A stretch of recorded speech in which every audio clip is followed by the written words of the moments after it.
To be free is not merely to cast off one's chains, but to live in a way that respects and enhances the freedom of others. Nelson Mandela said that.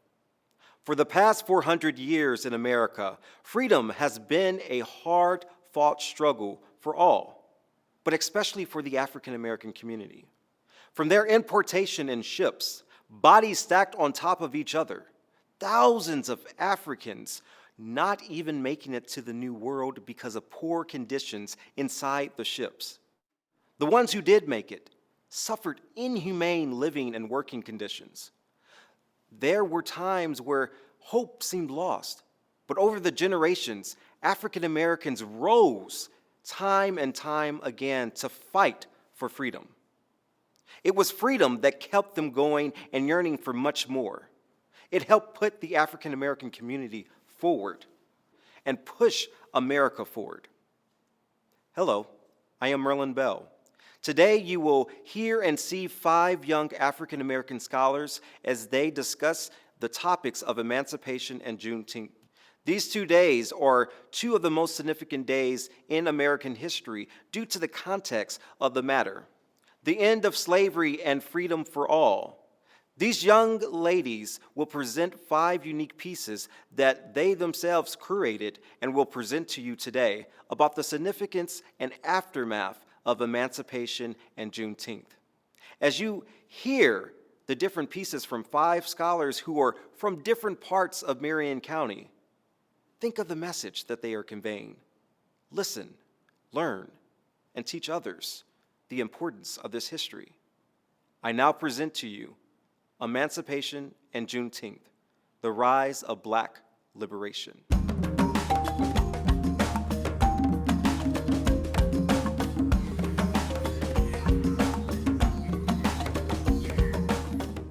Today, we prepare for Juneteenth, a day of jubilee of the Emancipation Proclamation. I feel like 2020 was the year that sparked up important conversations again with topics about racial inequality.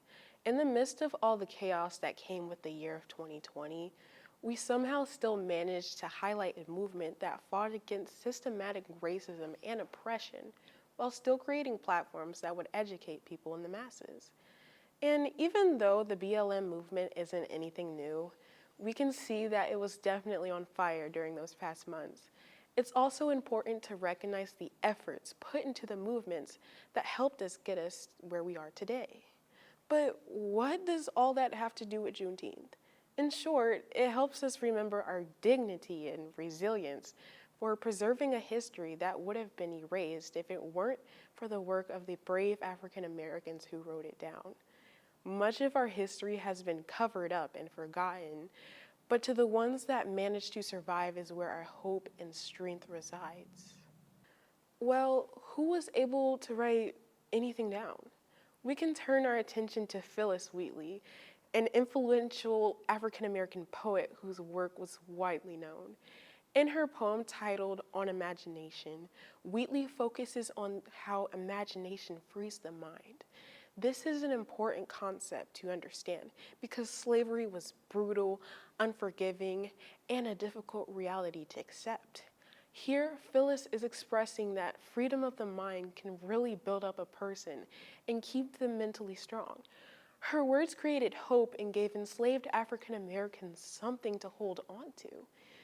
Phyllis Wheatley may have been one of the few enslaved African Americans who had the privilege of being able to read and write, but to understand the power of the pen and what one person can accomplish is something great, and underestimating the impact of the few literate and successful African Americans should be something to look out for.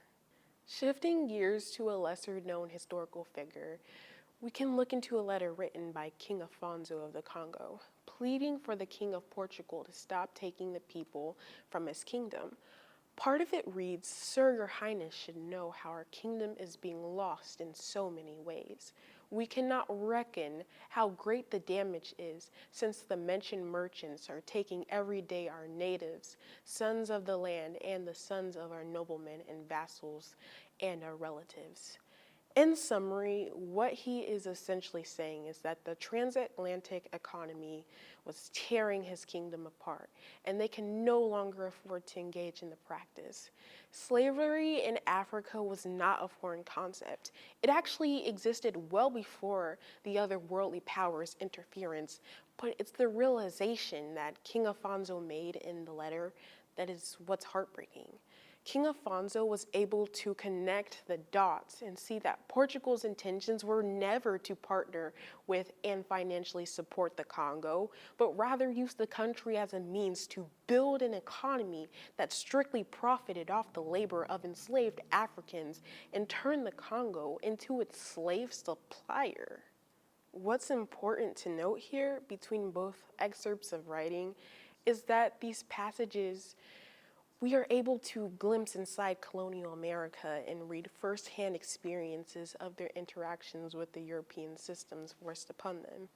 Anyone can search up Alexander Hamilton's feelings on the Articles of Confederation, but to find results on the feelings of enslaved Africans from their voyage from Africa to America is different, and the reality is the given circumstances made it harder for anyone to write down anything.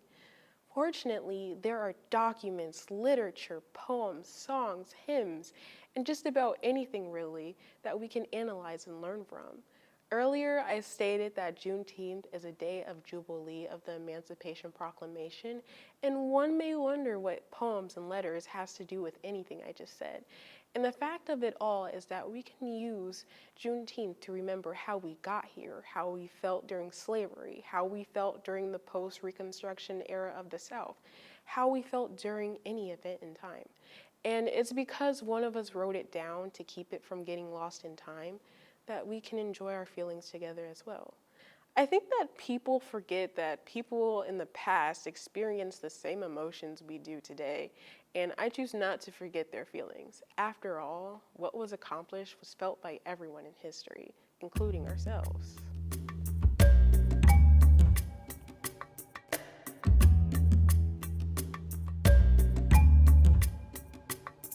Before June 19th, 1865, there was a day that preluded a ripple effect across the country and would have a lasting impact on the African American community and the American society.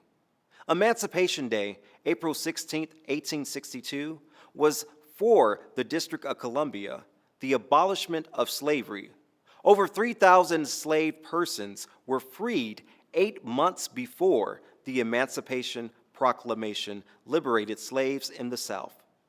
This would lay the groundwork for many centuries of African Americans and their allies to fight for true equity and freedom.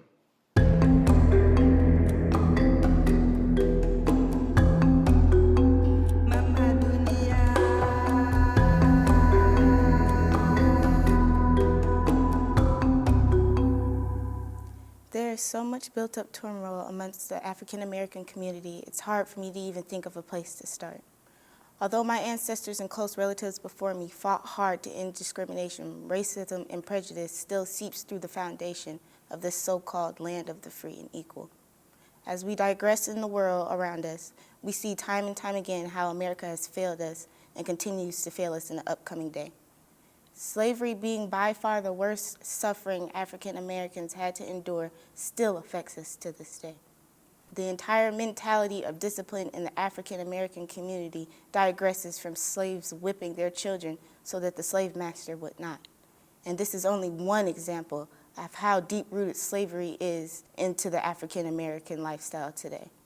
As if slavery wasn't enough, as soon as we were free, we were instantly segregated and seen as dirty and ignorant, which caused us to not have the same access as white Americans.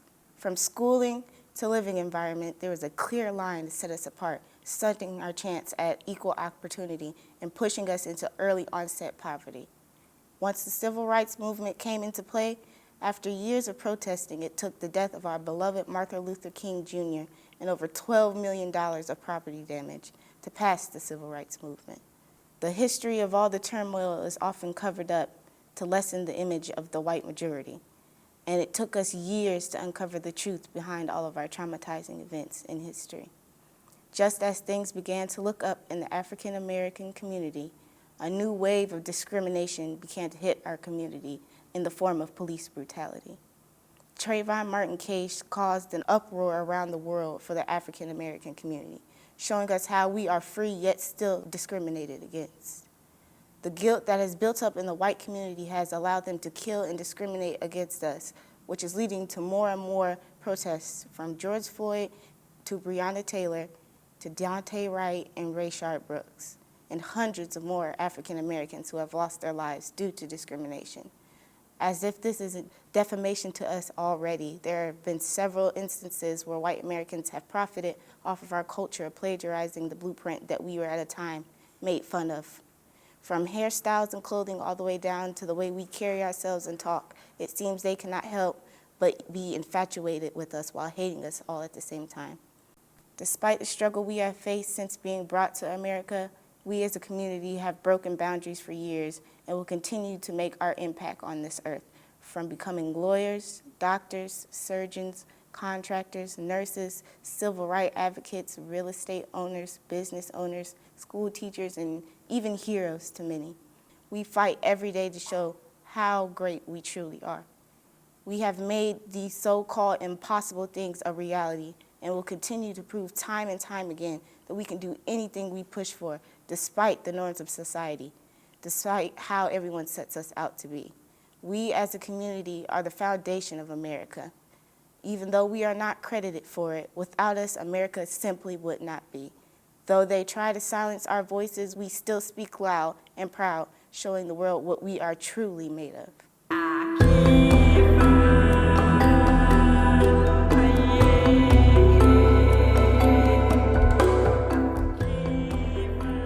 The day was June 19th, 1865.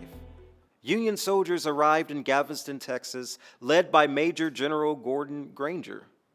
It was a day that would forever change the course for the African American lives, as well as a turning point in American history. This turning point allowed America to turn a new leaf and set in motion for the freedom of African Americans. This day is known as Juneteenth. Juneteenth has been celebrated by Americans for generations as a remembrance to our nation's history that the Black community has been able to start a new chapter and leave the dark past behind.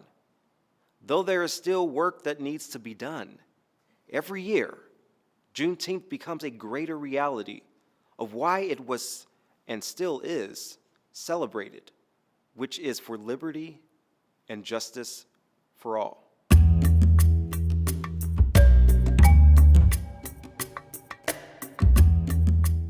Hello, fellow members of society. We are joined with our two candidates, the past and the present. Today's topics are the Emancipation Proclamation and Juneteenth. The first question goes to the past. Why was the Emancipation Proclamation needed? This country was founded on everyone having unalienable rights, yet as Black people were not permitted such rights. That would undoubtedly deem the people hypocritical against their own Declaration of Independence. Black people were deemed as nothing more than property. That is why the Emancipation Proclamation was needed, to grant those same rights to those of us who weren't permitted to have them. For example, Black men were able to have roles in politics after the proclamation was decreed, but that was not even an option and nowhere near legal. Thank you. Now, the present? I agree with the past for the most part. Still to this day, political parties are still debating over laws that fight against the discrimination of Black people. Now, I will say the Emancipation Proclamation was really a strategic battle strategy that Lincoln cultivated to win the war. Here's the thing. Both sides of the political parties were against his idea, but instead of agreeing to disagree, he used his special wartime powers to decree the Emancipation Proclamation. The proclamation can also be seen as a message saying the most impactful way to get Black people the representation and rights they deserve is to invade the spaces where it's needed. Literally this year, Milton H. Jones Jr. was the first Black person elected as a board of directors in the UNCF. Interesting perspectives from the both of you. Our second question is, did the Emancipation Proclamation do enough? Let's start with the past again. For someone who couldn't read, in my eyes, I thought it would have. Having freedom was all our people ever wanted, In the real world, Black people were free from bondage, but not free to do anything really.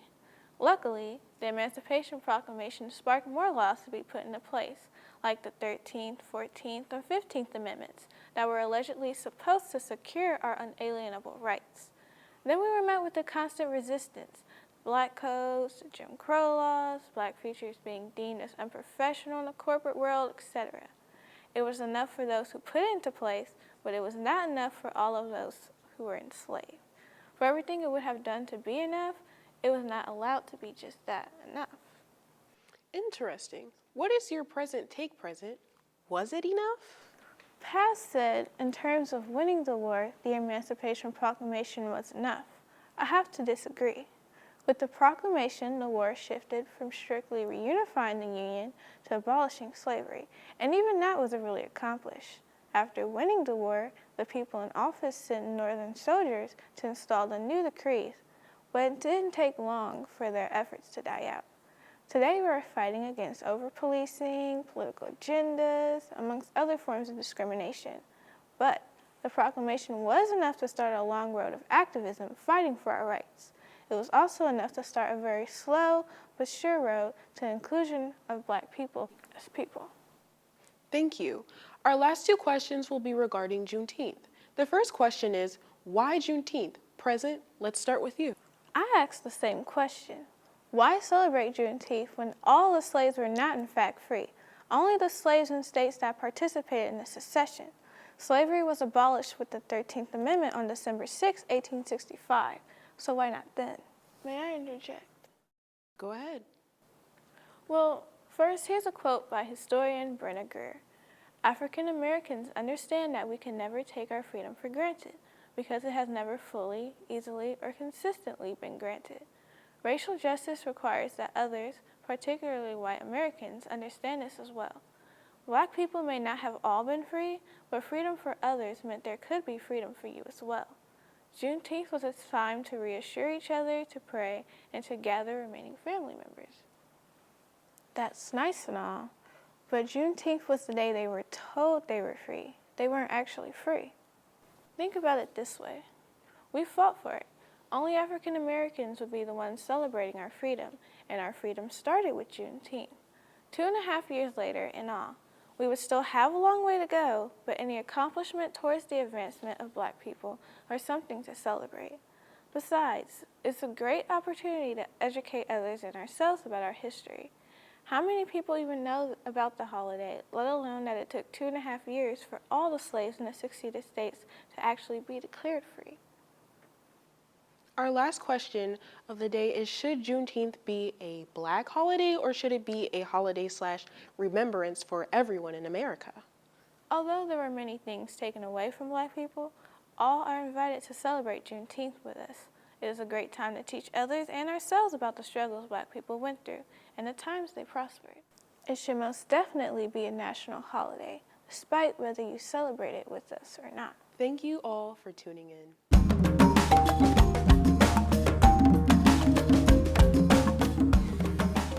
Emancipation Proclamation, January 1863.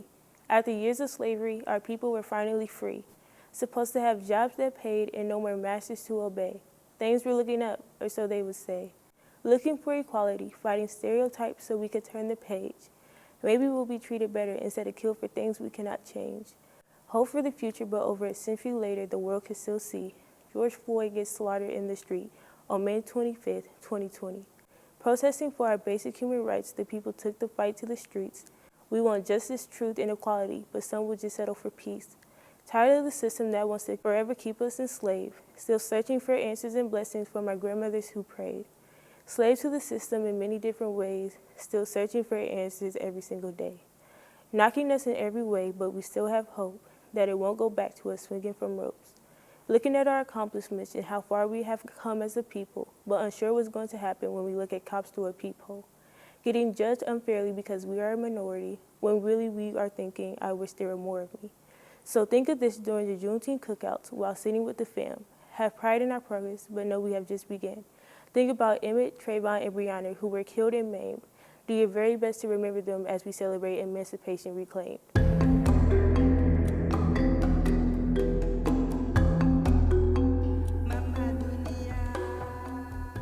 Statues, the ones that were put to oppress, to put down. 114. 114 is the number of these oppressing statues that have been removed through hard work, blood, sweat, tears. Statues that have beaten and bruised our history have been demolished. 1877 through 1964. Dates that were not long ago, but to the oppressor's mindset, it was light years away. Confederate statues. These are the oppressor's monuments. If I didn't know any better, I'd say they praised them. The things that killed us and stood there as if nothing happened, still standing. Statues.